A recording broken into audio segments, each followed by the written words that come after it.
Bonjour tout le monde, bienvenue dans cette courte explication sur un petit outil super pratique, la virgule pour énumérer. Pour bien comprendre, on va imaginer qu'une phrase, c'est comme un train. Les mots, ce sont les wagons, puis les virgules, ce sont les petits crochets vraiment indispensables qui relient tout ça ensemble en toute sécurité, juste pour éviter un déraillement. Alors, à la page 21 de notre boîte à outils, on parle de l'énumération.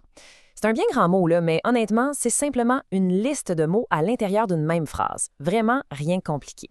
C'est exactement quand on donne plusieurs éléments d'un seul coup, comme on le fait à tous les jours en parlant. La règle se divise en deux petites étapes super simples. Premièrement, on vient placer une virgule entre chaque élément pour bien les détacher. Et deuxièmement, juste avant le tout dernier wagon de notre train, on vient accrocher un petit mot de liaison comme et ou ou. Mais attention, le truc crucial ici, c'est qu'on ne met jamais, au grand jamais, de virgule juste avant ce petit mot-là.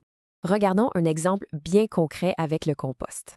Je mets au compost une pelure de banane, un cœur de pomme et des coquilles d'œufs. On le voit très bien ici, la virgule vient séparer les premiers éléments, puis le mot « et » relie notre tout dernier wagon sans aucune virgule devant lui.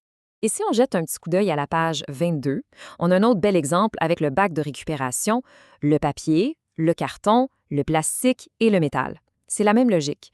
Les virgules séparent le papier, le carton et le plastique, puis le mot « et » vient fermer la marche avec le métal. C'est la fin du train.